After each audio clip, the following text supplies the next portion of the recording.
þar sem að meginefnið almenna íbúðakerfið og ábyrgð sveitarfélagana í húsnæðisuppbyggingu. Og sérstaklega í aðdraganda sveitarstjórnarkosninga. Ég heiti Brynja Þorgeirsdóttir og það með mikilli ánægju sem að ég fundarstjórinn ykkar hér í dag. Okkar býður full dagskrá af afar áhugaverðum erindum, meðal annars verður kynnt ný greining samtakana félagslegt húsnæði og þróun almenna íbúðakerfisins. En við ætlum að hefja þessa mikilvægu umræðu með ávarpi frá Finnbirni A. Hermannsinni, forseta ASÍ, og strax á eftir því sjáum við stutt myndband sögu og tilurð almenna íbúðakerfisins og Bjargs íbúðafélags. En fyrst skulum við bjóða velkomin Finnbjörn A. Hermannsson.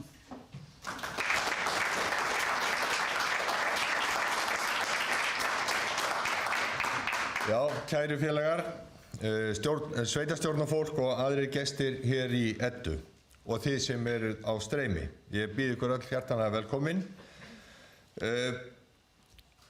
Þetta fundur á vegum ASÍ og BSRB eins og fram hefur komið og þá alltaf spurningi hvað viljum við upp á dekk þegar húsnæðismál að ræða og við eigum eftir að fara svolítið yfir það hér á eftir.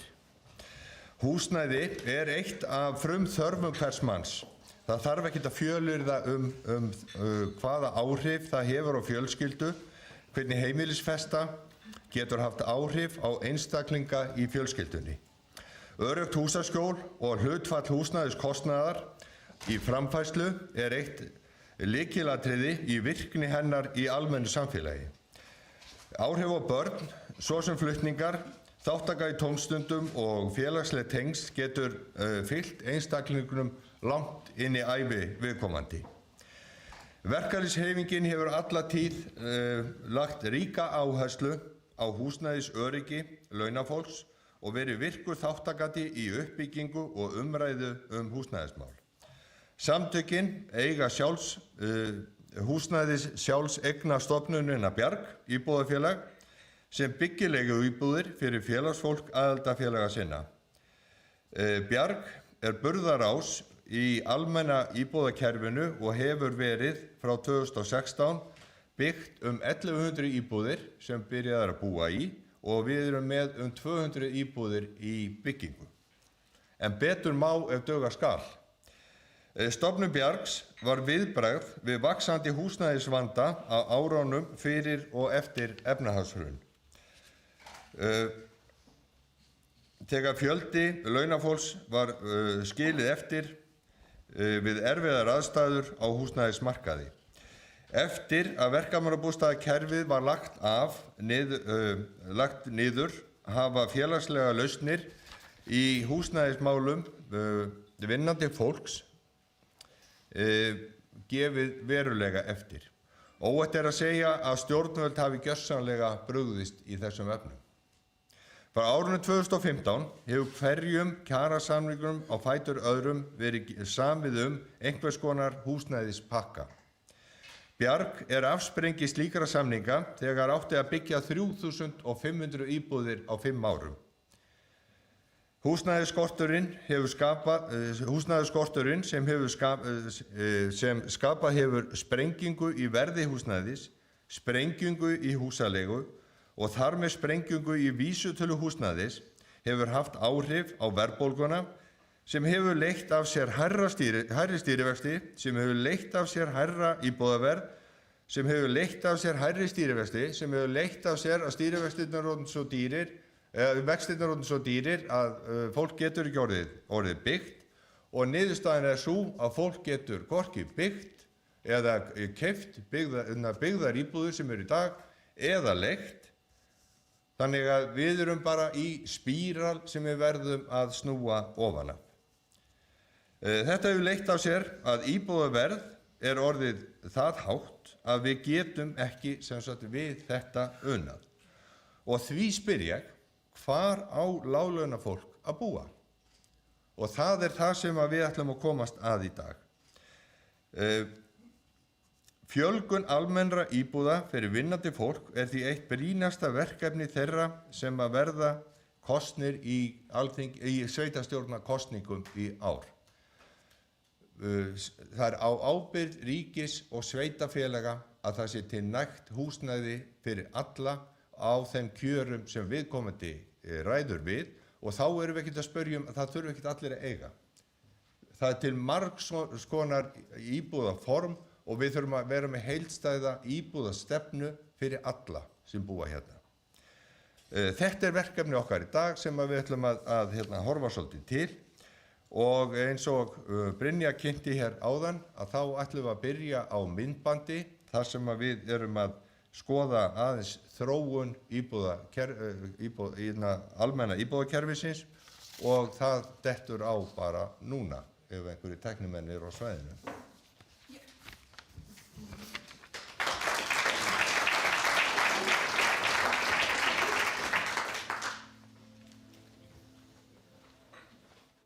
Það alveg ljóst að í svona vestrænum samfélagi eins og Íslandi, maður býr við sjálfs sér ágætis kaupmátt og velmegun, þá alltaf ákveðin hluti þjóðarinnar sem að ræður ekki við markaðslega forsendur húsnæði og þess vegna þarf einhvers konar aðstoð. Ef maður skoðar Evrópu þá þetta víðast hvar þetta gert með ýmsum hætti.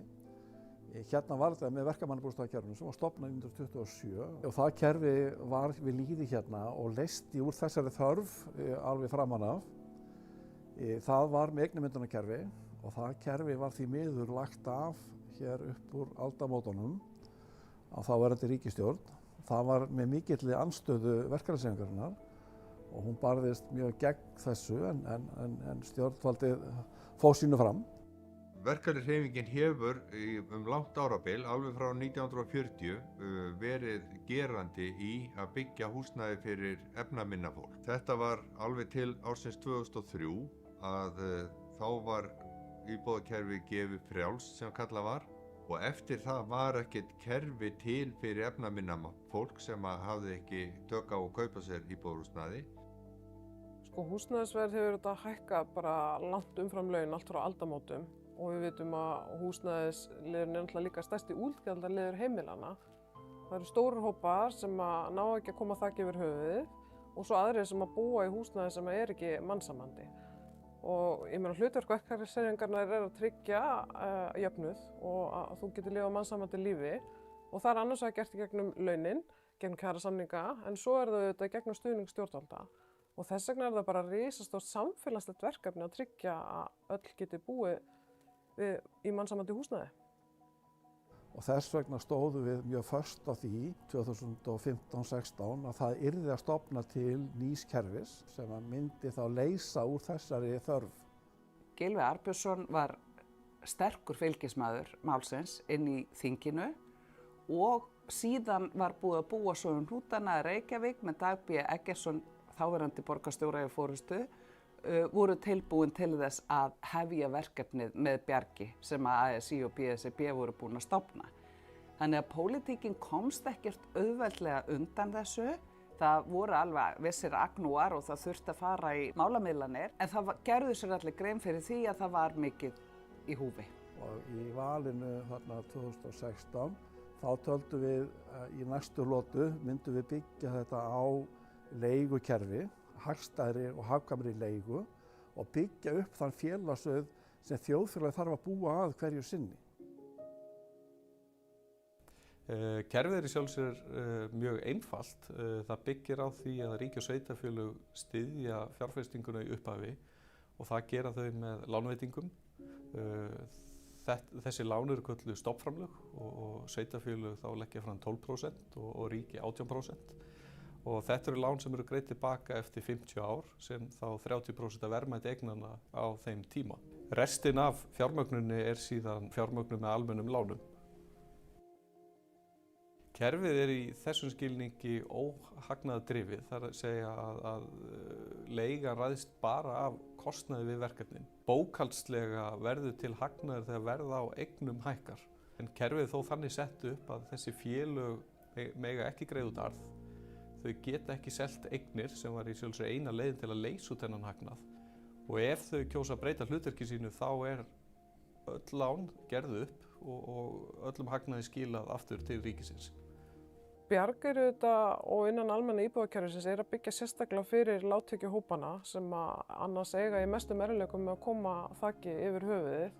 Og það sem að við sjáum þetta að Bjarg að byggja heimili fyrir fólk og þar geta okkar félagar boðið börnunum sínum betra líf.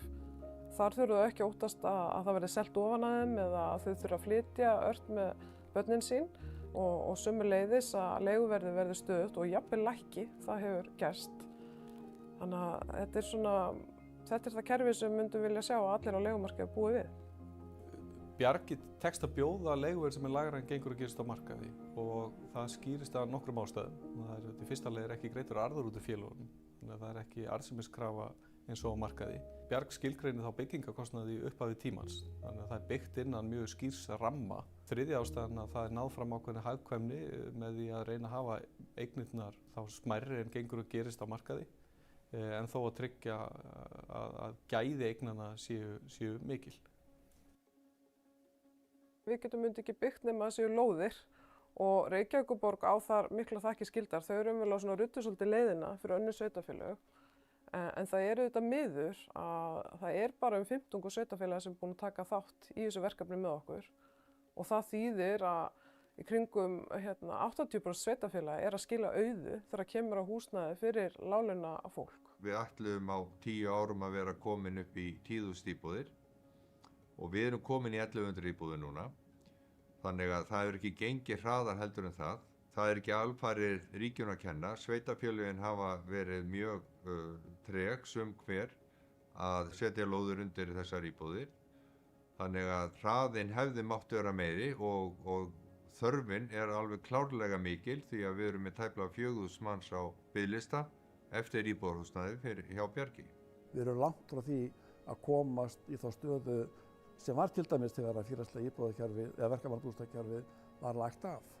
Þá voru þetta eitthvað 10-11.000 íbúðir.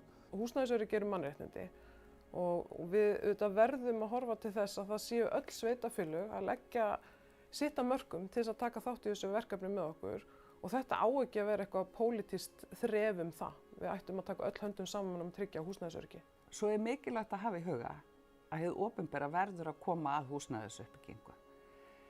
Hér ríkti sú hugmyndafræði frá aldamótum og fram til 2015 að hálfu stjórnvalda að það væri bara markaðurinn sem ætti að leysa málið og ef fólk væri illa statt þá ætti bara að lána því meiri peninga sem auðvitað leti til hækkunar húsnæðisverðs og er í engu samræmi við það sem vitað er. Það er ekki þannig að allir geti aflað sér húsnæðis á markaðsforsendum.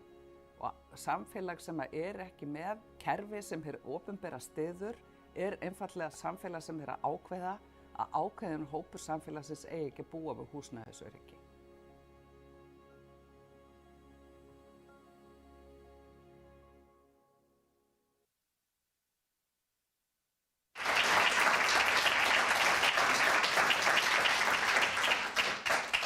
Kæru gestir, þá er komið að kynningu á glóðvolgri greiningu félagslegt húsnæði og almenna íbúðakerfið og ég vil bjóða velkomin hingað Róbert Farstveit, hagfræðing ASÍ og Jönu Víglundsdóttur, hagfræðing BSRB.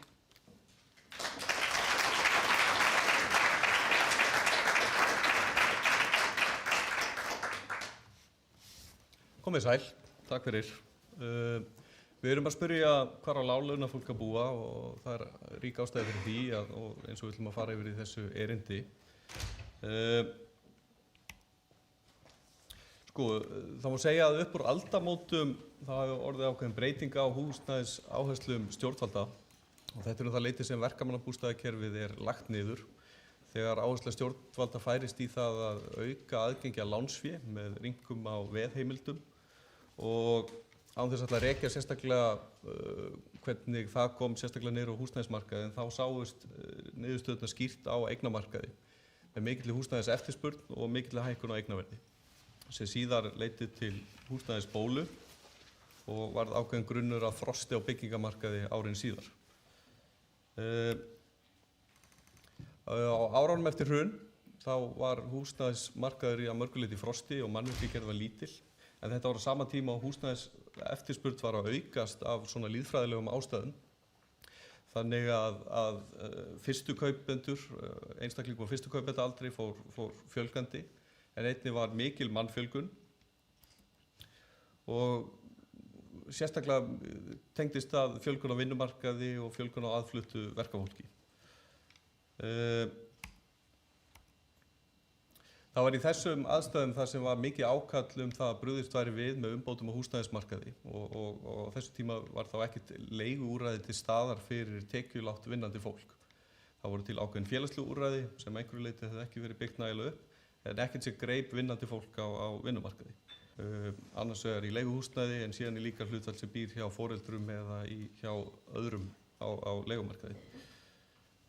Nú, það er mjög skýr mismunur þegar við skoðum stöðu á húsnæðismarkaði eftir ólíkum hópum.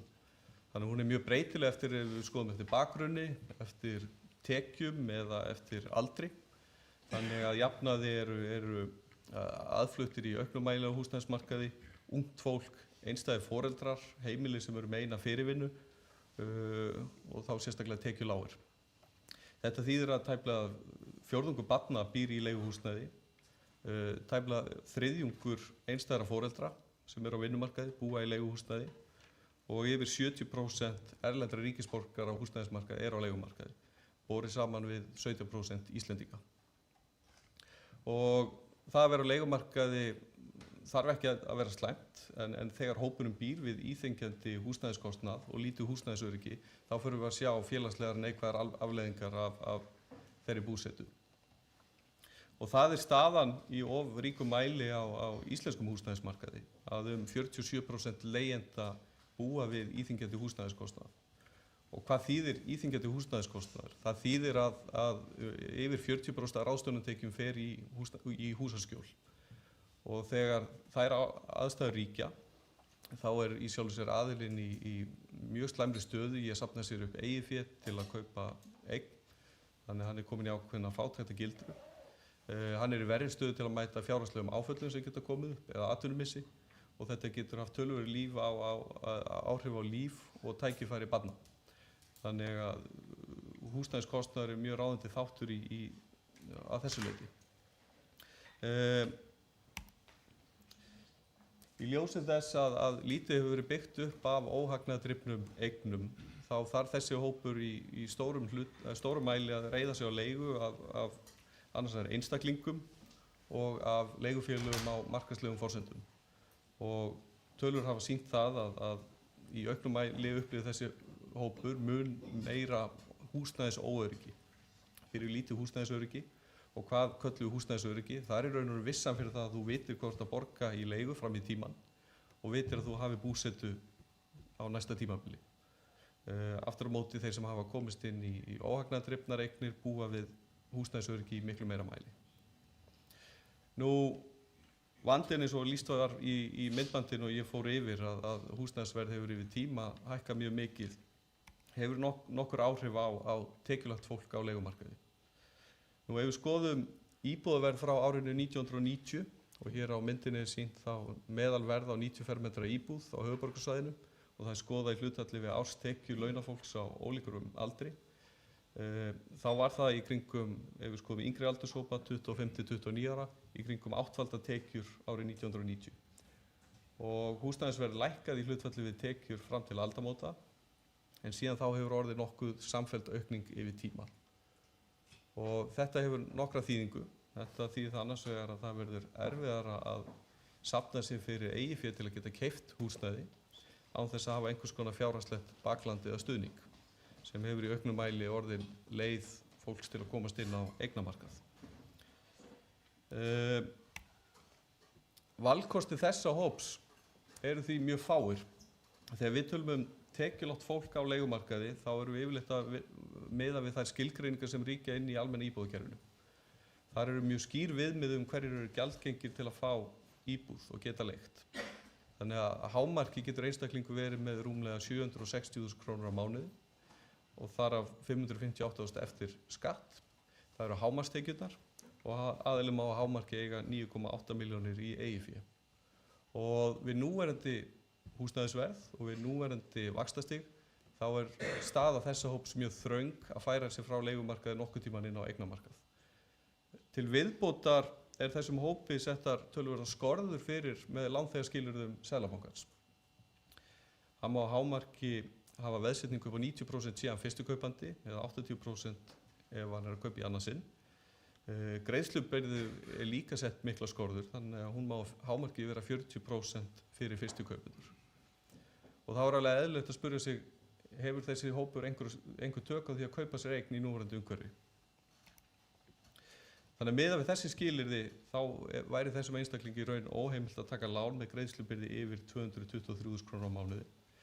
Frá því eru ákveðnar undanþágur í lánþegarskilyrðum en sem bankandi geta beitt, en reynslan hefur sýnt að þær undanþágur hafa lítið verið nýttar.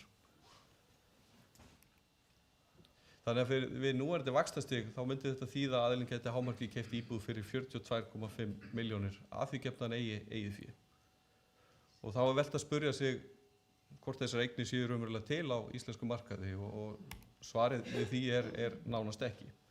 Ef við skoðum kaupsamninga á árunum 2025 til 2026 þá sjáum við að meðalverð á eignum í fjölbýli á höfuðborgarsvæðinu var 76,5 milljónir á því tímabili og í raun seldust yfir 90% af öllum eignum á yfir 52,5 milljónir. Þannig í raun og veru það einungis 2,5% af eignum á höfuðborgarsvæðinu sem myndi samræmast kaupgetu einstaklings með hámarkstekjur í almenna íbúðakerfinu.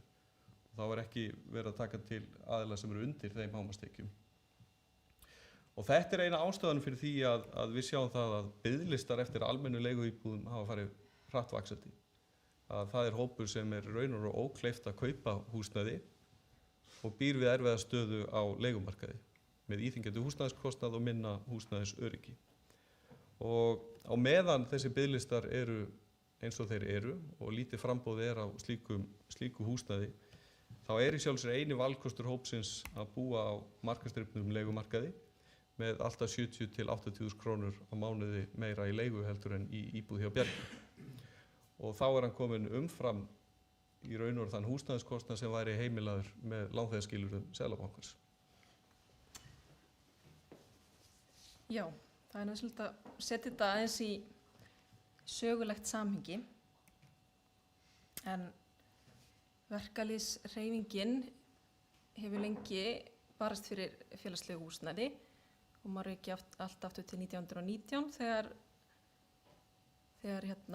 byggingafélag Reykjavíkur var stofnað að frumkvæði verkalýðsráðs Reykjavíkur og svo 10 árum síðar þá með lögum verkamannabústaði þá kom í fyrsta sinn opinber stuðningur að uppbyggingu félagslegs húsnæðis. Og þá hófst hægfæra uppbygging á þessu kerfi verkamannabústaða sem er svona félagslegt eignakerfi. Og svo með júnísamkomulaginu sem aðilar komust á í kringum kjarasamninga á 7. áratugnum, þá hófst svona uppbyggingaskeið þessa kerfis alveg allt fram á 10. áratuginn. Til dæmis uppbygging Breiðholtsins og uppbygging víð land. Og svo undir lok 10. áratugsins þá lagðist þetta verkamannabústaðakerfið svo gott sem af og þá voru íbúðir innan kerfisins 11% allra íbúða í Reykjavík.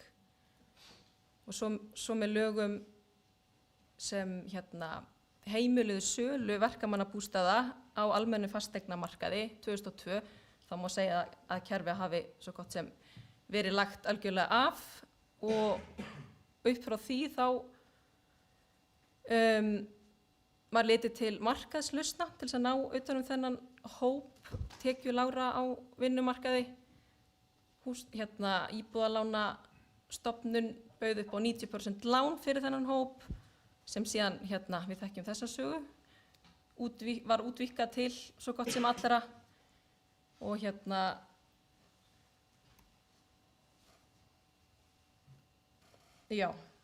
íbúðaverð hækkaði og svo eftir hrun var svona stöðnun á húsnæðismarkaði og verkalýðshreyfingin á þessum tíma upphafi 21. aldarinnar lagði aukna áherslu á leiguhúsnæði og bara húsnæðisöryggi. Og til þess að bera saman fjölda íbúða í verkamannabústaðakerfinu aldamót þegar það var aðileggjast af, þá voru tæplega 4,5 íbúð á hverja 100 á vinnumarkaði innan verkamannabústaðakerfisins. 2007 þá vorum við í þessu millibils ástandi þar sem var engin félagslega lausn fyrir þennan hóp og svo í dag eru íbúðir almenna íbúðakerfisins fyrir þennan hóp nær ekki einni íbúð per hverju 100 á vinnumarkaði. Róbert ætlar að vera það eingafla? Já, aðeins smá yfirferð á því bara hvernig almenna íbúðakerfið virkað. Og eins og ég nefndi þá var það sérstakt ákall að brugðist væri við þeim vanda sem skapaðist á húsnæðismarkaði eftir hrun. Og það var sérstök áhersla í kjarasamningum 2015 að þessum vanda yrði mætt með einhverjum hætti. Og í kjölfarið voru lög almenna íbúðir sett árið 2016 sem núna fyrir 10 árum síðan. Og í upphafi var stefnt að því að það yrði byggðar 2300 óhagnaðardrifnar íbúðir á árunum 2016 til 2019. Kerfið í raun og veru einfalt eins og ég nefndi í myndbandinu, en það byggir á því að það séu 3 aðilar sem koma að borðinu. Það eru þá annars vegar óhagnaðardrifin leigufélög og svo alveg nauðsynlegt að það sé framlag og stuðningur frá bæði ríki og sveitarfélögum. Ríki leggur til 18% svokallað stofnframlag og stofnframlag sjálfsög ekki stuðningur, þetta lán og lán í raun og veru verðtryggt með verðmæti húsnæðisins. Sögulega þýðir það að arðsemi af slíkum lánum raunávöxtun í kringum 3–4% með við þróun húsnæðisverðs. Tekju- og eignamörkin eru mjög skýr, það mjög skilgreindur hópur sem þarna getur haft búsetu. Svo það hlutverk sveitarfélaganna sem þá 12% framlag á sama hátt og ríkið, getur verið beint fjárframlag, en getur líka verið lóðavilyrði eða niðurfelling eða afsláttur á gjöldum.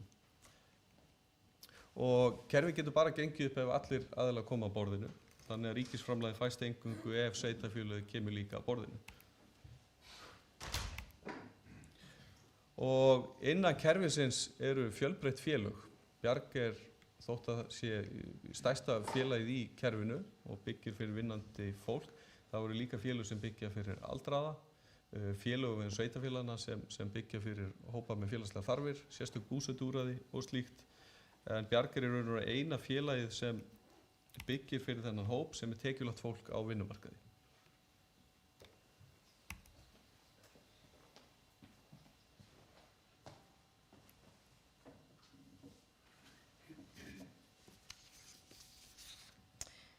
Já, verkalýðsfélögin hafa frá því að kerfið var komið á unnið að því að tryggja fjármögnun stofnframlaga í kringum kjarasamninga og hafa stjórnvöld gefið út yfirlýsingar í kringum kjarasamninga með loforðum um stofnframlög og þann hátt hafa verið tryggð 6.900 eða stofnframlög fyrir 6.900 óhagnaðardrifnar íbúðir á þessu tímabili.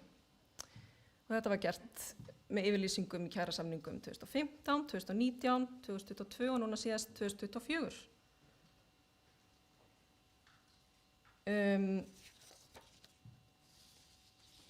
Árið 2022 var gerður rammasamningur þar sem gert ráð fyrir að ríkið geri samning við sveitarfélögin uppbyggingu íbúðarhúsnæðis næstu 10 ára og þar gert ráð fyrir að tæplega þriðjungur nýs húsnæðis sé svona hagkvæmt húsnæði í almenna kerfinu eða þá hlutdeildarlán. En það hafa aðeins 4 sveitarfélög gert samning á grundvelli rammasamkomulagsins, þar á meðal Reykjavík. En sveitarfélögin eru 62, þannig að þetta er ekki það er langt í land. Svo 24 kom út húsnæðisstefna sem var samþykkt á Alþingi og náði til 2038 með aðgerðar áætlun. Og þar er áhersla á almenna íbúðakerfið. Þar á meðal gert ráð fyrir aukinni aðkomu sveitarfélaga, að sveitarfélög geti skilyrt land til notkuns hagkvæms uppbyggingar hagkvæms húsnæðis og aftur ítrekað að þessi samningar séu gerðir milli ríkis og sveitarfélagana.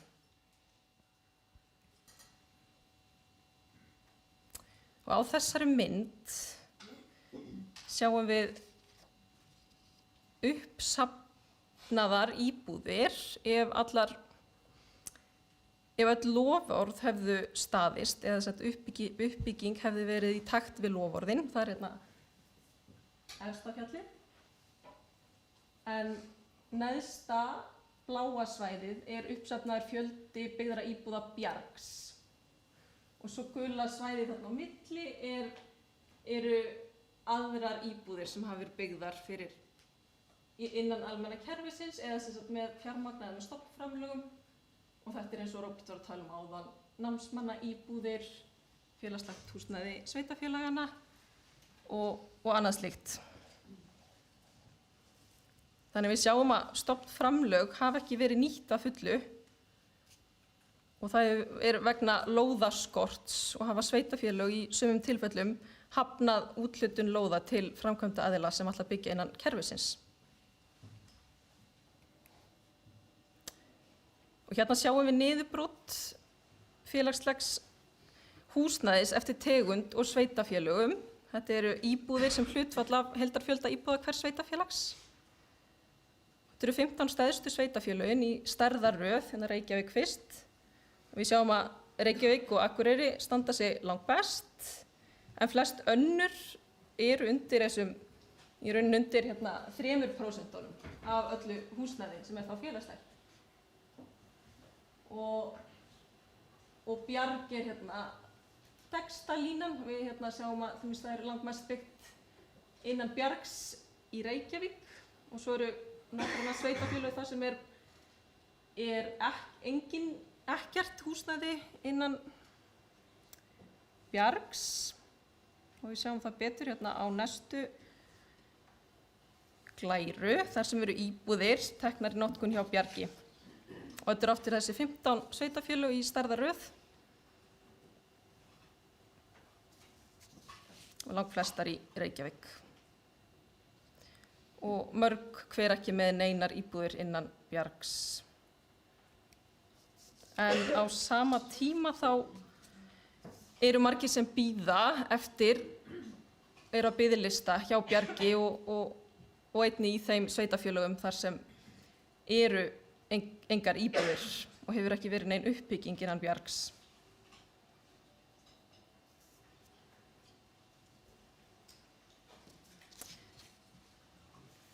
Þannig já, það er ljóst að þessari sögulegu yfirferð að markaðurinn er ekki að ná utanum þennan hóp lágtekjufólks á vinnumarkaði og almenna íbúðakerfið hefur sýnt sig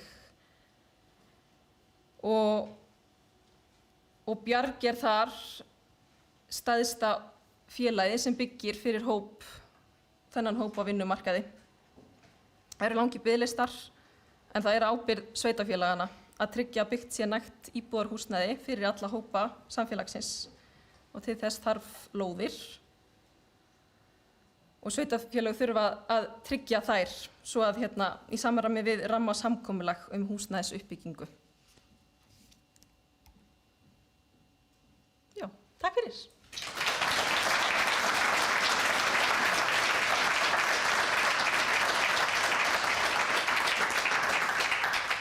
Kæru þakkir fyrir þetta, Róbert og Jana. Við ætlum að ræða þessar upplýsingar nánar í pallborðinu hér rétt á eftir. En áður en við höldum áfram þá skulum við sjá stutt myndband með sögu íbúa á Bjargi. Ég flutti inn í þessa íbúð hjá Bjargi í febrúar 2022. Þá var ég búin að vera að bíða eftir íbúð í 2 ár. Frá 2018 til 2022 þá flutti ég svona 5 sinnum sko. Já, mín svona upplifun að vera á almennum leigumarkaði. Bara að þetta sé frekar erfitt. Þetta er svo mikið óvissa og maður er svo óöruggur. Þessar íbúðir sem ég bjó í, þetta var alltaf bara, ég vissi svo mikið að ég átti ekki beint heima þarna. Ég veit að ég á eftir að flytja, þú veist, hvað fer ég í næst og hvernig á ég að geta komið mér í eitthvað örugt og þetta er svolítið svona óvissa. Og líka að vera bara einhvern veginn upp á einhvern kominn sem er bara einhver manneskja út í bæ þannig, þú veist, ég meina, flestir eru bara góða manneskjur en það maður getur líka lendi í bara leiðindarseggjum sko. Bara leið og ég kom hingað. og fekk lyklana hér að þetta er bara, já, heima hér, þú veist, þetta er mitt heimilið, þú veist, þótt að ég eigi þetta ekki, þú veist, það er svona, ég meina hver á hvað, skilur ég, þetta er allan öðruvísi tilfinning, miklu, miklu öruggari. Ég hef aldrei farið einhvern veginn í það að eignast barn ein og svoleiðis ef að ég væri ennþá á almennu markaði. Ég er sem sagt í fæðingarorlofi á einn lítinn 7 mánaða dreng. Við erum hérna í íbúð sem er 49 fermetrar. Æðisleg íbúð fyrir mig, eina en hann svona pínu að þrengjast að okkur. Og þannig ég sótt flutning hjá Bjargi.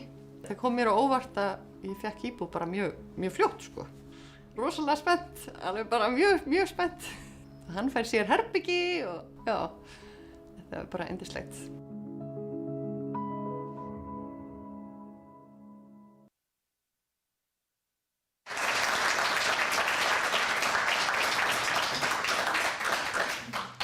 Áfram höldum við og snúum okkur að húsnæðisstefnu stjórnvalda og hlutverki sveitarfélagana. Við bjóðum innilega velkomna Önnu Guðmundu Ingvarsdóttur, aðstoðarforstjóra HMS. Gjörðu svo vel.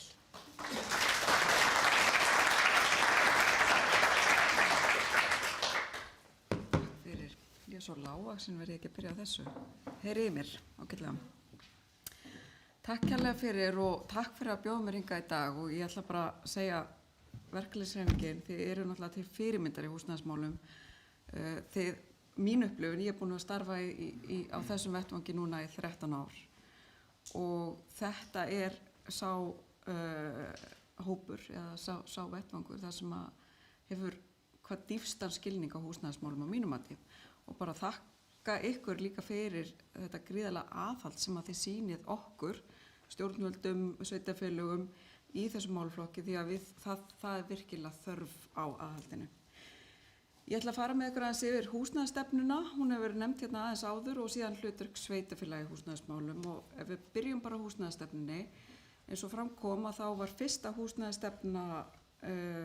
húsnæðisstefna Íslands í raun og veru samþykkt núna árið 2024 og þetta er 15 ára stefna með 5 ára aðgerðaráætlun og ég ætla að hlaupa bara rétt yfir framtíðarsýnina. Þetta er staðan sem við ætlum að vera komin á eftir 15 ár eða sem sagt 2038. Þá á að ríkja stöðugleiki á húsnæðismarkaði. Þá á að vera fjölbreytt framboð íbúða sem að mætir þörf og þá á að vera jafnvægi og það jafnvægi við umhverfið. Og þetta er ekkert smá markmið sem við erum að horfa til en þetta er alveg hægt og ekki hvað síst ef við horfum til þess að við erum með í þessari stefnu þá erum við með lykilmarkmið, við erum með aðgerðaráætlun 5 ára sem tekur mjög vel utan þetta en vonandi náum við þessari framtíðarsýn. Það er ekki stöðugleiki á húsnæðismarkaði þetta og hefur ekki verið mjög lengi og það vantar fjölbreyttara framboð íbúða. Og svo sem er kannski minna nefnt, það er þetta jafnvægi við umhverfið, það er víðtækt en meðal annars þurfum við að gæta kolefnissporinu þegar við erum að byggja og í raun og veru líka bara gæta því að við séum með okkar græna og fallega umhverfi sem umlíkur okkur og okkur líður vel þar sem við búum. Öðru lagi þá er framtíðarsýnin það að við þurfum og ætlum að vera á þeim stað 2038 að allir hafi öruggt og gott húsnæði. Það er alls ekki staðan í dag. Það er ennþá fólk sem að býr við algjörlega óviðunandi húsnæðisaðstæður en almenna íbúðakerfið ótrúlega mikilvægt verkefni og verkfæri til þess að rjúfa þá stöðu.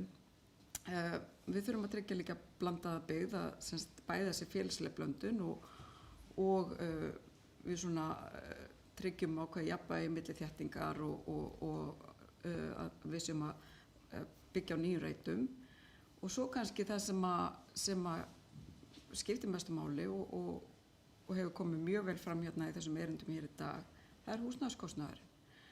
Að hann sé viðráðanlegur og það er eitthvað sem að sérstaklega fólk á leigumarkaði þetta er ekki veruleiki þeirra nema þeir séu það hefnir að hafa komist inn í hluta af þessum íbúðum sem að nú hefur verið fjármagnaðar í kerfinu eru í kringum 4.000 eða 3.500 en bara eingöngu 1100 fyrir fólk á vinnumarkaði og við þurfum að gera betur þar.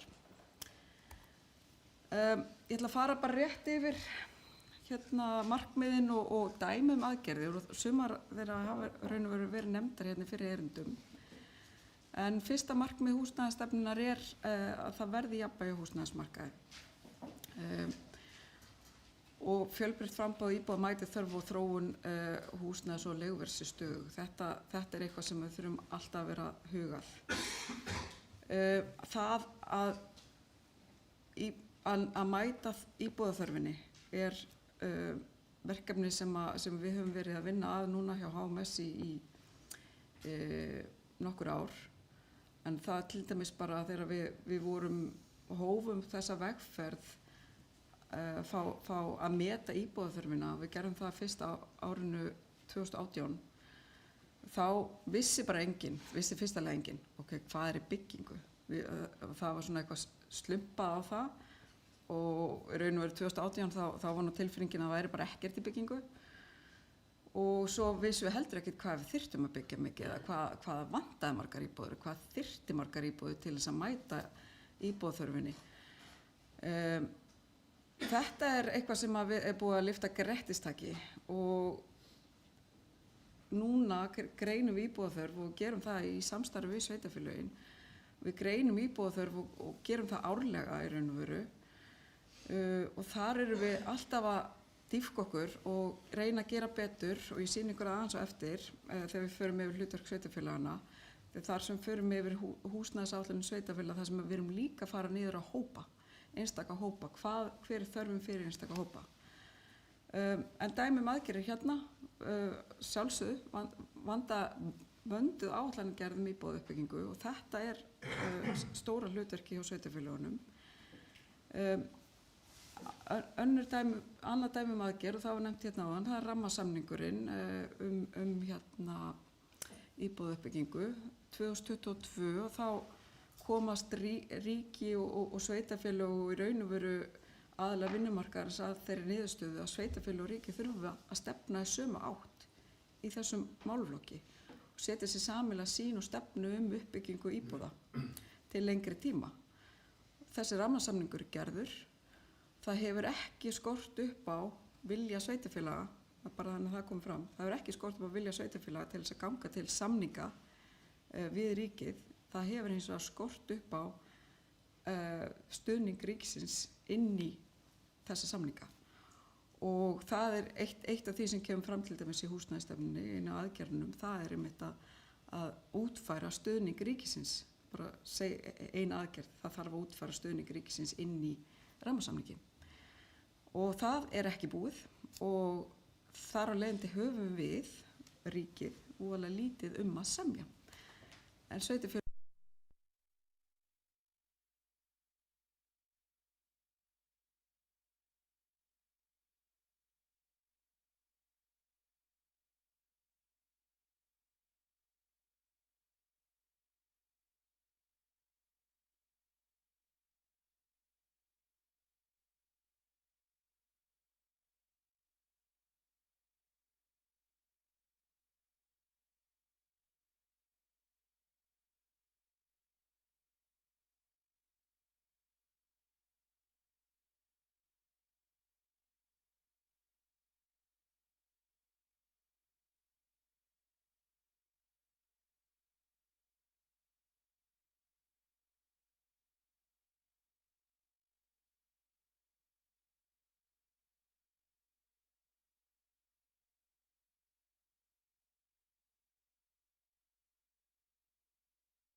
við getum gert það, við getum sko lækka fjármagnskostnað byggingaraðilega og það er hægt að gera það á marga vegu. Það er hægt að gera það með því að vera með betri vaxtakjör, það er hægt að gera það með því að vera með hærri stofnframlög sem hlutfalli. En við, svona mín reynsla, við höfum ekki komist mjög langt í þessu samtali. Það er svolítið stopp. Og ég ætla bara að halda áfram. Fjórða markmiðið og sem að kannski svona er hvað minnst talað framboð íbúða að stuðli að virkum vinnumarkaði og styðji við öflugum vinnusóknarsvæðum allt land. Þarna er ekki bara verið að tala uppbyggingu á landsbyggðinni, hérna eru líka að tala uppbyggingu leiguíbúða. Og því að við vitum það að til þess að það sé öflugur vinnumarkaður, þá þarf líka að vera tækifæri fyrir fólk til þess að flytjast kannski til landsins eða milli sveitarfélaga án þess að þurfa að ráðast í þessa sko fjárfestingu sem að er svo að kaupa sér húsnæði, því að það getur líka verið erfitt að selja það aftur eða eins og bara við vitum staðan er núna, það eru hái vextir og það er erfitt að komast inn á markaðinn og þetta er ekki svona eitthvað svona, já ég ætla að prófa að búa þarna í 1 ár eða 2 ár og ég ætla að kaupa mér hús. Ef við viljum virkan eða raun og veru öflug vinnusóknarsvæði all land, þá þurfum við virkan leigumarkað og það er allt of mikið búið að tala leigumarkaði niður. Við þurfum að fara að tala hann miklu meira upp og almenna íbúðakerfið er ótrúlega góð fyrirmynd í því samhengi. En núna ætla ég að snúa mér að hinu efninu sem ég ætla að fjalla sem er hlutverk sveitarfélaga í húsnæðismálum. Og ég ætla að byrja á því að vitna bara hérna beint í 4. kafla laga húsnæðismál. Þarna er í raun og veru búið að negla niður í nokkra töluliði hver hlutverk sveitarfélaga eru í húsnæðismálum. Og í fyrsta lagi þá eiga sveitarfélög að greina íbúðaþörfina með tilliti til mismunandi búsetuforma. Og búsetuform er kannski ekki rosalega gott orð og við höfum margoft rætt það. Þarna væri kannski betra að það er mismunandi félagshópar, en þið skiljið, sveitarfélögin þurfa að greina íbúðaþörfina þannig að það sé verið að mæta mismunandi hópum og mismunandi þar sem þeir eru staddir hverju sinni. Sveitarfélögin eiga að gera áætlanir til 4 ára og þau gerir raun og veru áætlanir til 10 ára hvernig þau ætla síðan að mæta þessari þörf sem að þau eru búin að greina. Þau greina þörfina, gera áætlun hvernig þetta mæta og svo í 3. lagi þau þurfa að tryggja framboð lóða til þess að þessi í raun og veru áætlað uppbygging geti síðan raungerst. Þau eiga síðan að endurskoða sínar áætlanagerð ef að þarfagreining og niðurstöður þeirra kalla á það. Og svo er það sem er svona kannski það sem er svona þekktasta hlutverk sveitarfélaga í húsnæðismálum og það er að leysa húsnæðisþörf þeirra sem að standa mjög höllum fæti og hafa frumkvæði því að afla húsnæðis til að koma til móts við þessa þá í raun og veru skjólstæðinga félagsþjónustu sveitarfélagana. Og svo í 7. lagi veita stofnframlögin, sveitarfélögin gera það, en lóða og gera það oft með úthlutun lóða og það er líka mikilvægt hlutverk. En eins og sjáið, sveitarfélögin eiga að meta íbúðaþörfina, þau eiga að áætla hvað þarf að byggja það margar íbúðir til þess að mæta þessari þörf.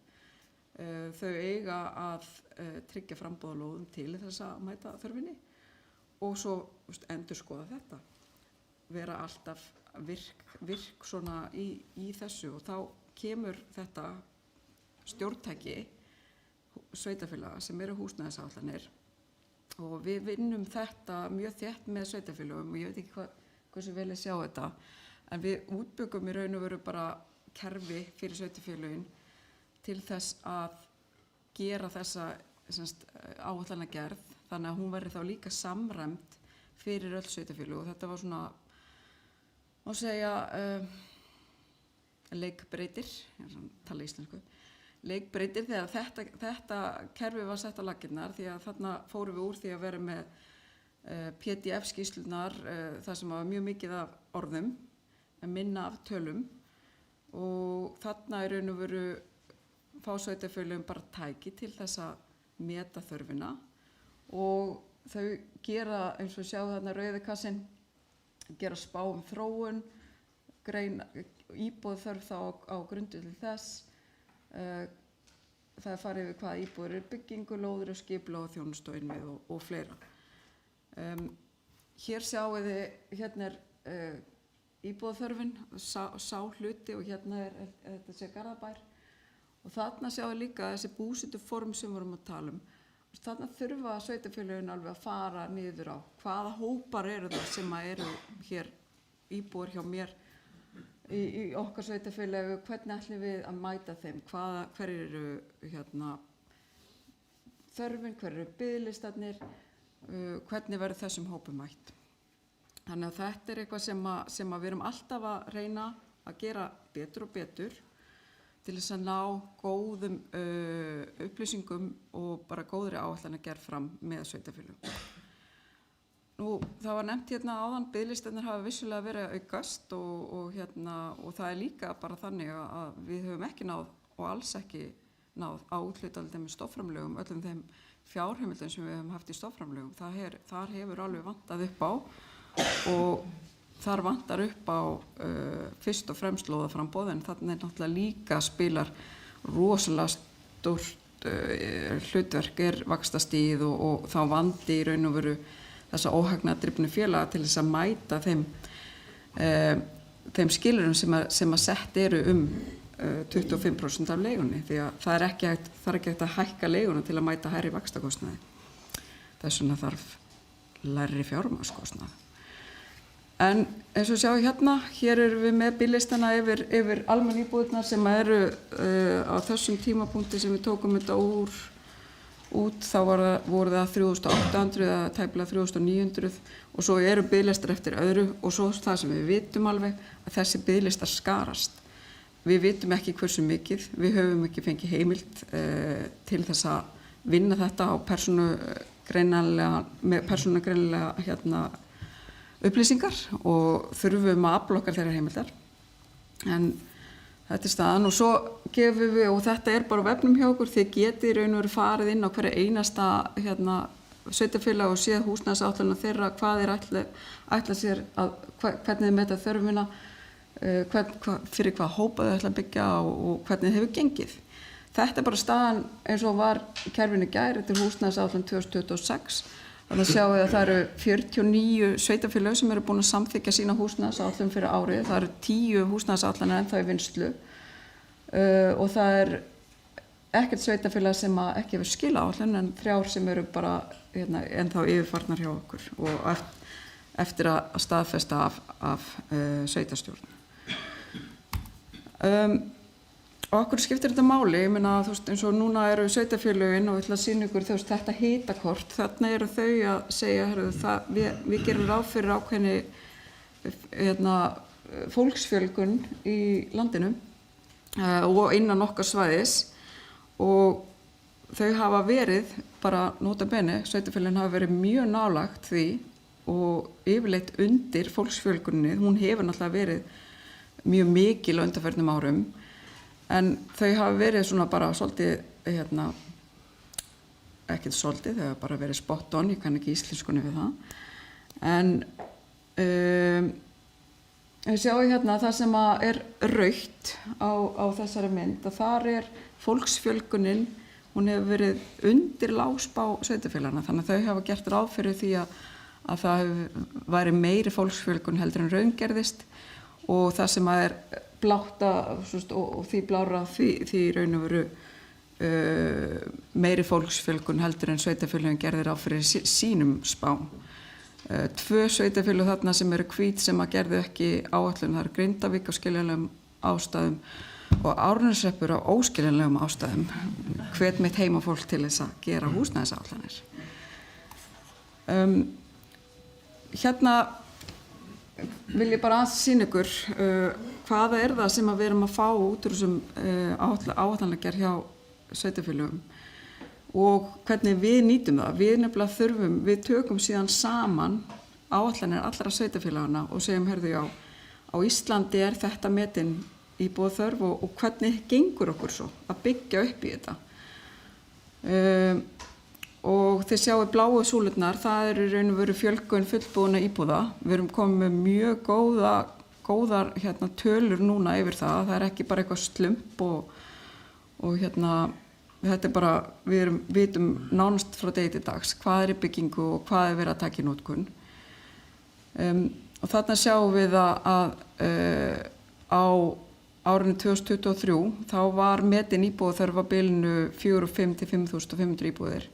Og meðan var verið að byggja yfir, eða rétt rúmlega 3.000, þannig að við vorum ekki að ná að byggja í takt við þörfina, metnað þörf og raun og veru ekki bara metnað þörf, heldur líka bara eins og fólksfjölgun raungerðist. Sama í raun og veru árinu 2024, þar erum við byggjum ennþá minna en áfram þörfin svona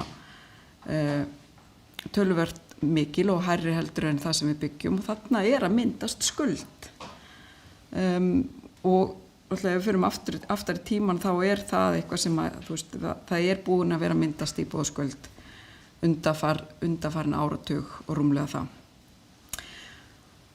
Árinu 2025 þá dró úr fólksfjölgun og hægði á henni í raun og veru og þarna sjáum við að við erum að byggja, það voru byggðar í raun og veru aðeins fleiri íbúðir heldur en að þörfin var að myndast á því ári. En við erum þá bara að byggja upp í skuldina sem var. Þannig að við höfum svo sem ekki ágjör á þessu. En ef það væri jafnvægi, eins og verið 2038, og sveitarfélögin segja, herru, ég ætla að byggja hérna miklu meir en þarf, þá erum við að fara að segja, nei. Við verðum þá verður ekki jafnvægi. Því að sumir muna það, hér var byggt allt á mikið á árunum fyrir hrun og svo bara ekki neitt mörg ár þar á eftir. Og þessi spor hræða enn, það er bara þannig. Og lokum langaðum bara að segja að við núna í kjölfar sameiningar að þar sem að skipulagsmálin komið til okkar að þá erum við svona að taka líka betur utan þau og tengja þau betur við húsnæðismálin. Og við fórum núna í könnun meðal almennings skipulags- og búsetuóskir Íslendinga því að við þurfum ekki bara að byggja í takt við þörf, við þurfum líka að byggja í takt við óskir landsmanna og við spurðum náttúrulega, hvar myndið þú helst vilja búa en svo kynntum þessa könnun á húsnæðisdegi í síðustu viku og ég hvet ykkur öll til þess að skoða hana og ef þið fáið þessa glærur þá linkur hérna á glærunni. Annars hún bara inn á hms.is og þessi ég nefni þetta í því samhengi líka og við vitum það eru fréttir það núna að það er verið að byggja mikið en það er líka ótrúlega margar nýjar íbúðir sem að seljast ekki. Og af hverju það? Jú, það er ekki verið að byggja í takt við óskir eða þarfir landsmanna því að það er verið að byggja of dýrt. Það er bara hreinlega staðan svo. Það er verið að byggja of dýrar og of stórar íbúðir. Við erum núna að stíga þetta skref að koma með þessa búsetukönnun og vonumst til þess að sveitarfélög taki niðurstöður þeirra og taki tilliti þeirra í sínum skipulagsmálum þegar þau núna fara að skipuleggja sína uppbyggingu í framtíðinni. Og sjáu hérna hvar myndir helst vilja búa og þarna eins og ég nefndi, við þurfum að hafa gróðurinn, við þurfum að hafa umhverfið okkar fallegt. Það fyrsta sæti var þessi götumynd sem er þarna lengst til, kann ekki munin hægri og vinstri, hægri. En síðasta sæti var þessi byggði í, hvað maður að segja, lúxusíbúðir miðbænum. og með þessu bara vil ég þakka fyrir mig.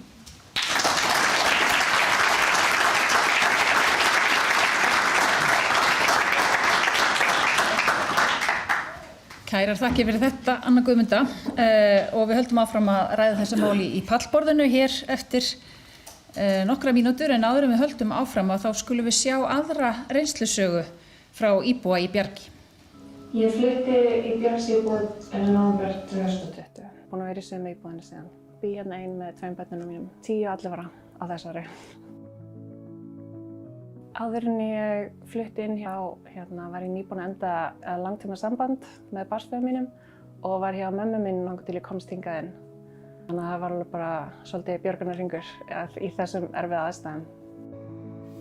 Ég hef alls ekki getað að fara inn á almennan leigumarkað. Ég var ein með 2 lítið leikskólabörn, það var bara ekki inn í myndinni.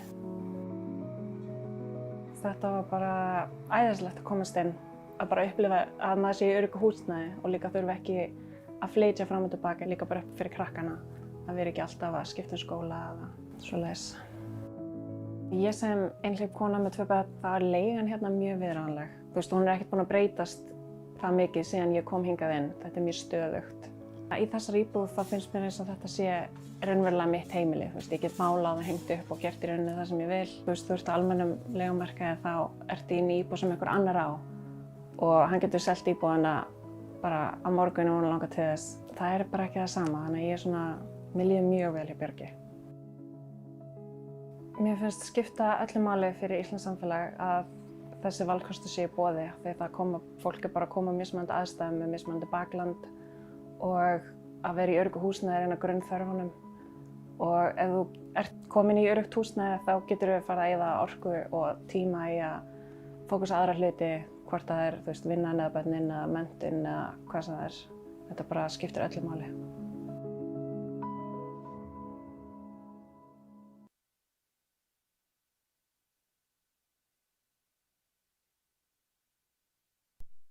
Við pallborðsumræður þar sem að rætt verður almenna íbúðakerfið og ábyrgð sveitarfélagana í húsnæðisuppbyggingu í ljósi alls þessa sem hefur komið fram hér. Við ætlum svo að ljúka þessari dagskrá klukkan 10:30. En þáttakendur eru Dagur B. Eggertsson, formaður aðgerðahóps stjórnvalda í húsnæðismálum.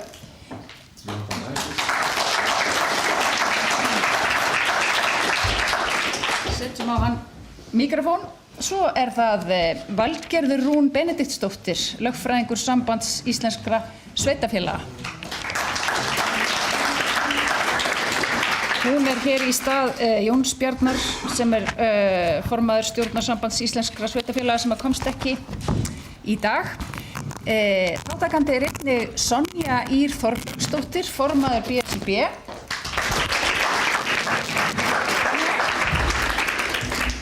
Sólveig Anna Jónsdóttir, formaður Eflingar og stjórnarmaður í Bjargi. Svo höfum við einnig hérna Björn framkvæmdastjóra Bjargs.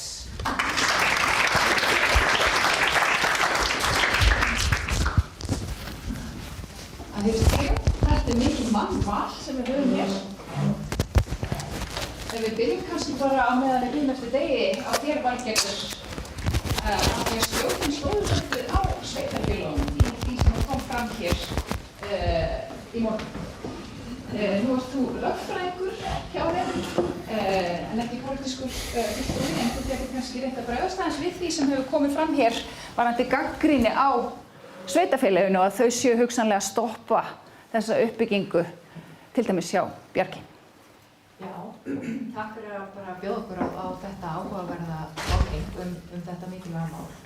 Þetta er svo sem ekkert í fyrsta skipti sem að við heyrum það að sveitarfélögin séu á einhvern hátt að standa í vegi fyrir uppbyggingu eða ekki standa sig nógu vel í því. Og það eru skiptar skoðanir hvort það er og skiptar skoðanir hvað hverjar eru ástæðufæst. Ég hjó eftir því sem að hún Anna Guðmunda sagði áðan, sérstaklega varðandi húsnæðis samningana sem er gagnrýnt að bara 4 sveitarfélög skrifa undir. Og þar kemur til dæmis fram í hennar máli að þar vantaði inn í stuðning, aukinn stuðning frá ríkinu og hefði verið frá upphafi.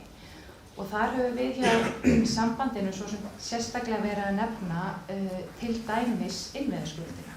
Það innviðaskuld hjá sveitarfélögum og því miður bara það sýna tölurnar að við höfum ekki náð sömu svona innviða fjárfestingu eins og við vorum með fyrir hrun og við erum ennþá í skuld þar.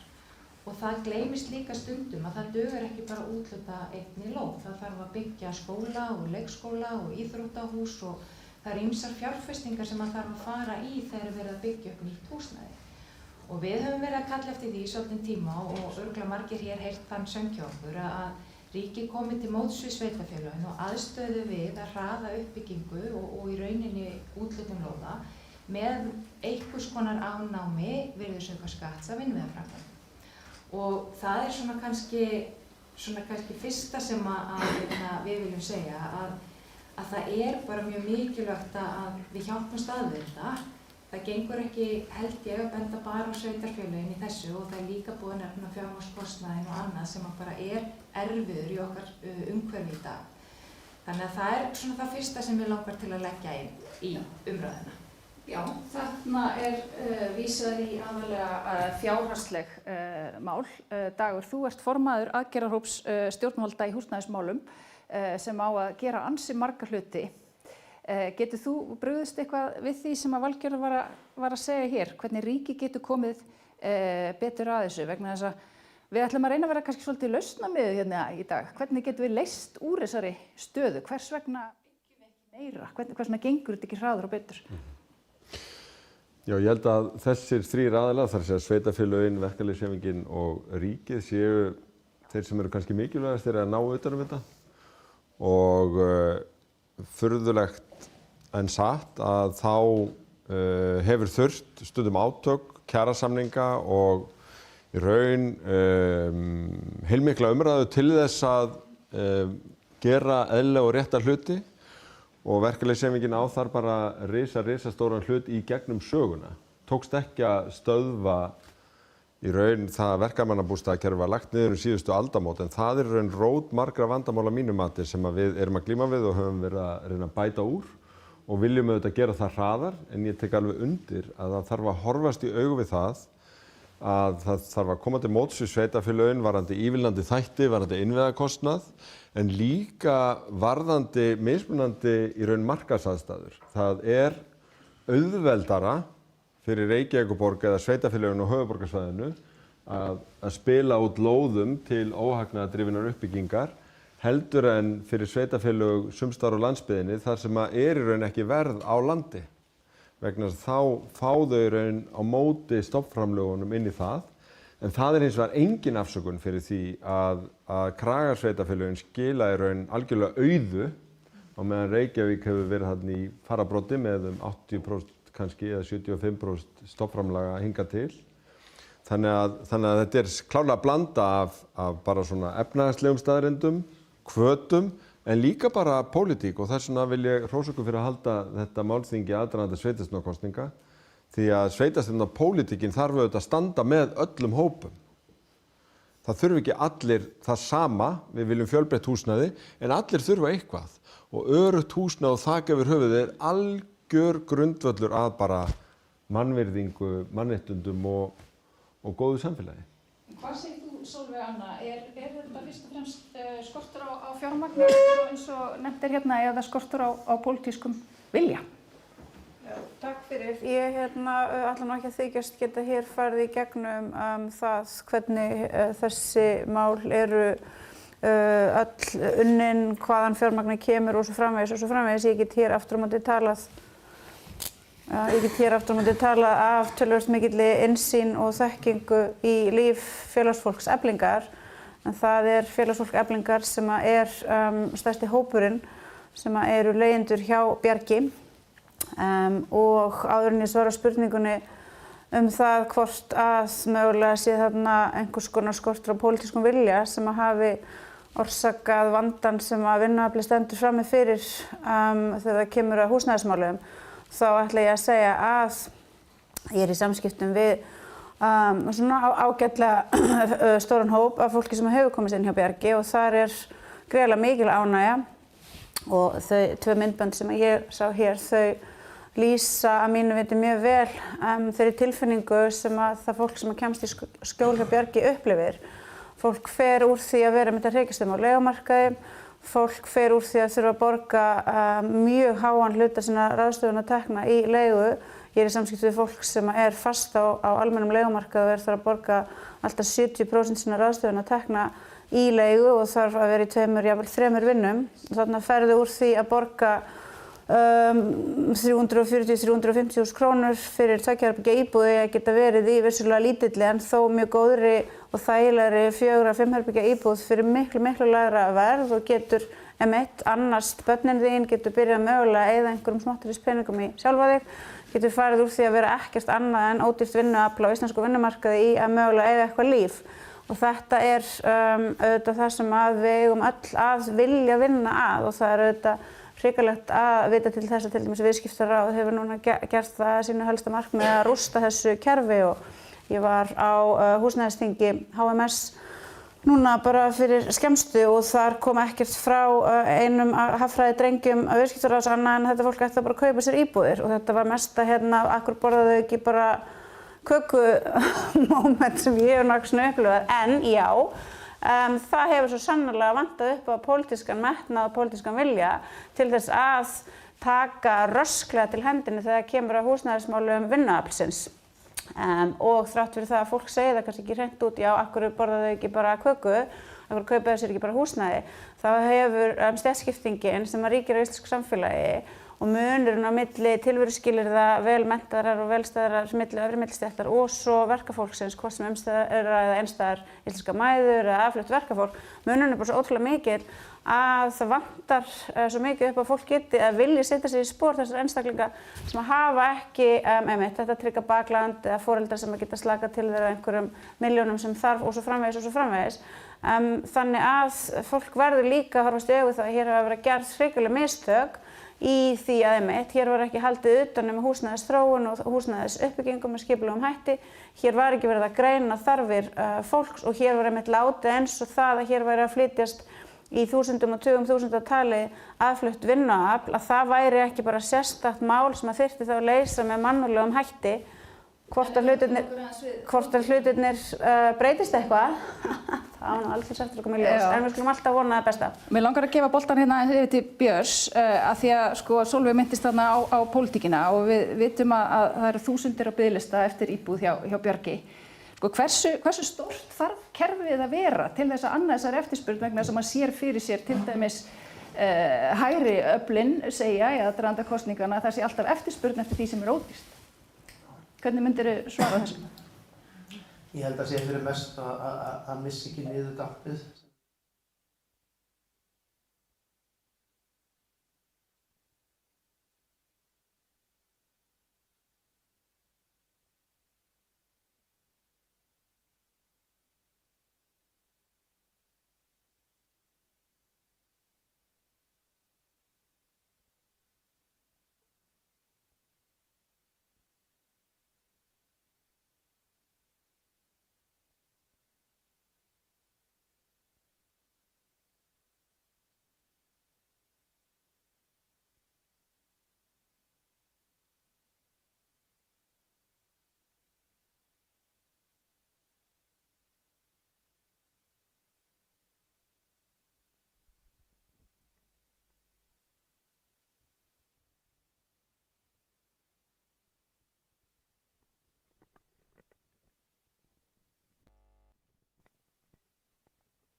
Til að gerist, en þetta í rauninni bara pólitísku vilji að halda áfram að byggja og horfa lengra fram í tímann út af við erum alltaf í einhver svona paníkástand, allt í einu bara uppgötvuð það að okkur vantar íbúðir og þá förum við og hlaupum á stað en það tekur bara svo langan tíma að skipuleggja land. Þannig að mitt mat að horfum lengra fram í tímann, gerum áætlanir en byrjum náttúrulega að vinna á því ástandi sem í dag og höldum kröftinum áfram í verkefninu. Já, Sonja, hvað getur verkalýðshreyfingin gert í að hreyfa þessi mál áfram? Já, það kom náttúrulega mjög skýrt fram hérna áðan í erindi Jönu og Róberts að verkalýðshreyfingin hefur, held ég, að mínu mati, gert allt sem hún mögulega getur í þessum efnum. Fimbund gnýðast oft með það að við erum alltaf að kaupa það sama í gegnum kjarasamninga og svona yfirlýsingar stjórnvalda varðandi húsnæðismál, öll þessi framþróun sem hefur verið, þetta hefur alltaf verið að mínu viti að svona miklu frumkvæði og vegna þess að verkalýðshreyfingin er að draga vagninn og reyna að knýja fram efndir og þetta hefur, ég er svona næstuði komin á þann stað, sko, við þurfum einhverja hjónabandsráðgjöf milli ríkis og sveitarfélaga af því það er búið að vera viðvarandi að það svona bendir hvora annan og þetta gangi ekki svona og ekki hinsegin. Ég meina alveg eins og aðalega vinnumarkaðarins þurfa að gera kjarasamninga ef ekki bara lokaði inni hjá ríkissáttasemjara og með ekki koma út fyrir að kemur hvítur reykur upp háin. Þetta er ekki hægt. Þetta er stærsta og mikilvægasta lífsgæðamál fólks í landinu. Það er búið að koma hérna fram að það eru, ótrúlega stórir hópar sem að ná ekki endum saman og þar þetta ræður úrslitum kostnaði vegna húsnæðis. Þetta eru barnafjölskyldur, það snýst líka spurninguna hvernig samfélag við viljum bjóða börnum upp á. Þannig að ég bara sleppið öllu öðru, ég bara segi það, kæra sveitarstjórnarfólk og fulltrúar ríkisins, setið þetta í forgang og klárum þetta. Geturðu aðeins sagt okkur frá því hvernig þetta kjarasamningarnir í haust horfa við þér út frá þessari stöðu á húsnæðismarkaði? Ég er ekki bara Sólveig betri til þess. Hún er yfirlýsingaglaðari. Já, mögulega sem ég geri kjarasamninga á almennum markaði sem eru þeir sem að losna en við í Eflingu höfum auðvitað núna lagt fram tillögur okkar varðandi leigubremsu og vonum að einhverjir hjá stjórnvöldum séu að hlusta. Það aftur á eftir að koma í ljós en að sjálfsögðu er það augljóst að ein af stóru ástæðunum fyrir því að Efling og Eflingarfélagar hafa verið í mjög svona herskárri og markmiða sækinni kjarabaráttu eru húsnæðismál vegna þess að þegar þú býrð í samfélagi þar sem að jafnvel þó þú vinnir meira en fulla vinnu eins og margir Eflingar karlar og líka hópur Eflingar kvenna gerir, fólk er í mikilli yfirvinnu og fólk er í auka vinnu, jafnvel þegar þú gerir þetta og samt er draumurinn það að eignast íbúð í fjölbýlishúsi í úthverfi algjörlega utan seilingar, þá gefur auðvitað auga leið að það þarf að sækja fram til þess að fá þá meiri tekjur og við höfum verið mjög undrandi á því af hverju einmitt þeir sem við gerum kjarasamningana við hafi ekki bara verið tilbúnari til þess að liðsinna okkur þá í því að pressa á hraðari uppbyggingu á góðu félagslegu húsnæði en við viljum samt ekki aðeins leiguíbúðir fyrir fólk svo það sé sagt. Við viljum auðvitað líka að verkafólk geti notið sömu lífsgæða og aðrir geti komist í sitt eigið húsnæði því að við vitum auðvitað öll að á Íslandi er fátt annað sem að tryggir fjárhagslega afkomu fjölskyldunar betur heldur en það að eiga sitt eigið þak yfir höfuðið. En hvað gerist í haust veit ég ekki en það veltur auðvitað viðsemjendum okkar og stjórnvöldum. Já. Hvað segir þú, Valgerður, varðandi þennan hvíta reyk og að neyða ríki og sveitarfélög til þess að komast að niðurstöðu? Ég er bara algjörlega til í þetta. Það er að segja að mörguleyti hlutverksambands íslenskra sveitarfélaga meðal annars að vera í samráði við og viðræðum við ríkið að tryggja það að sveitarfélög geti sinnt sínu lögbundna hlutverki. Og þau hafið þá tekjustofna og það er svona lagaumhverfi og það sem þarf til þess. Og við erum margbúin að ræða við ríkið meðal annars húsnæðismálin, virðisaukaskatti. Það er búið að gera töluverðar breytingar, varðandi lagabreytingar sem hafa komið sér vel og annað Guðmundar fór yfir. Ég held að húsnæðisáætlanirnar hafi líka verið ógeðslega gott skref þegar við vorum að gera, við vorum svolítið að renna blint í sjóinn með það staðan væri, þannig að það var ógeðslega gott. Þannig að ég er bara alveg til í bara hvíta reykinn og svona einhverja hjónabandsráðgjöf í þessum málum milli ríkis og sveitarfélaga. Hvað segir þú, Dagur, það ef við látum mikrofóninn berast til hans? Já, ég vildi nú hafa verkalýðshreyfinguna með í þessu hjónabandi. Ég veit ekki hvort maður er mjög róttækur. Þið eru sáttasemjari. Já, þið eru sáttasemjari, já. Hvernig banna á Íslandi? Já, ég meina ég náttúrulega hluta löggjafanum, þannig að það er ekki en burtséð frá því að þá held ég að heilbrigður og heilbrigðari húsnæðismarkaður kjölfesta í góðu samfélagi og við þurfum bara að horfast í augu við það að við höfum ekki náð því, við erum ekki þar. Og það er mjög margt sem þarf að koma til. Fyrrverandi borgarstjóri Helsingi sagði oft að húsnæðismál var engin geimvísindi, þetta væri miklu flóknara og ég held að það sé kannski svona hluta skýringunni að þegar það er búið að setja einhverja tölur á blað og einhver svona markmið í kjarasamningum að þá líður fólki bara eins og þetta sé komið. En það eru svo rosalega mörg handtök og þess vegna erum við öll segum það að hafa stundum verið svona vandræðilega glöð við skóflustungur vegna þess að þá er svo óbóðslega margt búið að gerast. Þú veist, í skipulagi, í fjármögnun, í hönnun og svo framvegis og þá er eiginlega bara einfaldi hlutin eftir sem að margir tengja við það sem gera þarf, þar sem bara byggja. En þarna þarf sko pólitíkin og samfélagið allt og við kannski þurfum öll að standa aðeins meira saman það að ég er ekki viss að samfélagið átti sig á því að við erum í raun búin að sanna það að almenna íbúðakerfið og stofnframlögin virki. Við erum með öruggt húsnæði, til dæmis bara í Reykjavík, fyrir 5.000 manns, þar sem algjört húsnæðisöryggi, þar sem leigan 65% af leigunni á almennum markaði og fólk ánægt. Því að þetta voru ekki einhver handvalin dæmi, ég tek undir með Sólveig Önnu í því.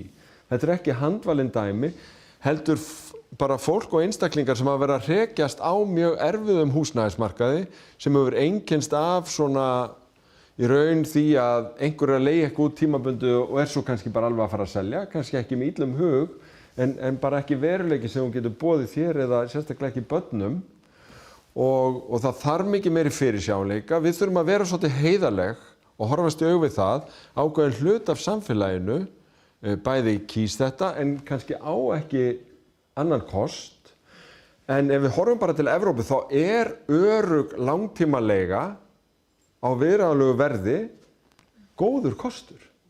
En það hefur komið hérna fram líka að Reykjavík hefur kannski staðið sig einna best í þessu. Það eru önnur sveitarfélög sem að kannski mættu taka sér þetta fyrir myndar. Og það er alveg rétt, en ég sagði í 10 ár sem borgarstjóri að ef að nágrannasveitarfélög Reykjavíkur myndu gera það sama þá myndum við leysa vandan tvöfalt hraðar. Og það hefur ekki gerst og ég held að það verði gert með blöndu af því að setja skýrari kröfur, jafnvel með lögum hlutfall til dæmis félagslegri íbúða í eigu sveitarfélaga. Bara við þurfum bara að vera meira konkrét með hverja skyldur sveitarfélag og ég veit að þetta er viðkvæmt að segja en allavega þurfum við að hafa svona hugmyndir svolítið hangandi yfir. Síðan þurfum við að horfast í augu við það bara 4 sveitarfélög, Reykjavík var nú fyrst, til að gera þessa rammasamninga og þar vantar ennþá gulrótina. Ég held að tengja svona ívilnandi aðgerðir eins og að koma inn með eitthvað ívilnun vegna innviðafjárfestingar við það að sveitarfélögin girði sig í brók og geri svona samninga. Þá er það bara alveg skýrt að það er þó ódýrara að fara í innviðaframkvæmdir í sveitarfélögum sem að axla félagslega ábyrgð.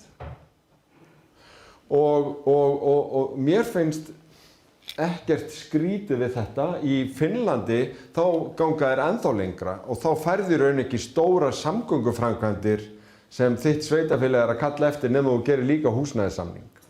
Í Svíþjóð eru stórar samgönguframkvæmdar skilyrtar við það að þú byggir fullt af húsnæði nálægt biðstöðum almenningssamgangna. Vegna þess að það er alltaf, og það er líka kjaramál, að horfa ekki bara á húsnæðiskostnað, heldur líka samgöngukostnað.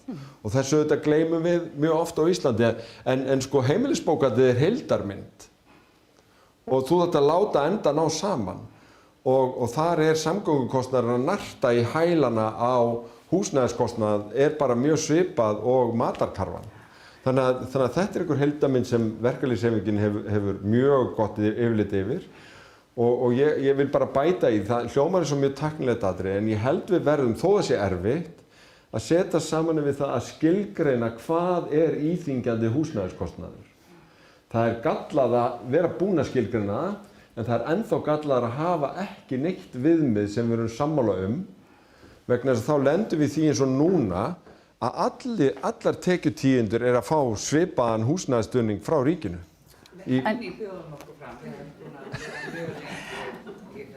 Ef við fáum að heyra eins frá Valgerði varðandi þetta, hvernig líst þér á það að ívilnanir og lagabreitingar sem að skylda sveitarfélögin til að hafa tiltekið hlutfall af íbúðum í sveitarfélaginu á viðráðanlegu verði? Ég reikna með því að það séu eins og ýmislegt annað skiptar skoðanir á sveitarstjórnarstiginu það. Og þar sem að þú kynntir mig nú upp að hér sem svona sérfræðing en ekki pólitík, að þá kannski erfitt fyrir mig að segja hvort að það einhver almenn samstaða.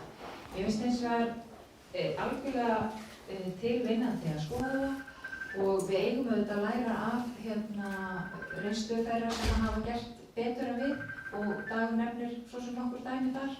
Þannig að allan að við hjá sambandinu erum alltaf til í að skoða góða lausn. Mér heyrist vera að byrja einhverju þreifingar.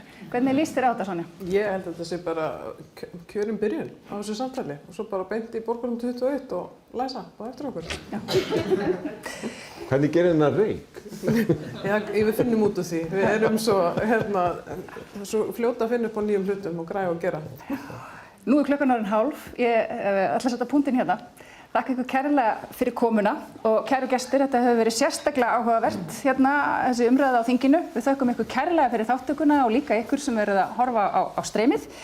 Og ég þakka fyrir mig og segi hér með þessum opna fundi ASÍ og BSRB almenna íbúðakerfi slitið.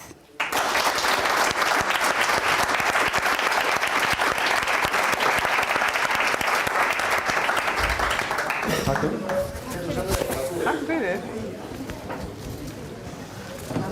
Takk fyrir. Takk fyrir. Takk fyrir að koma.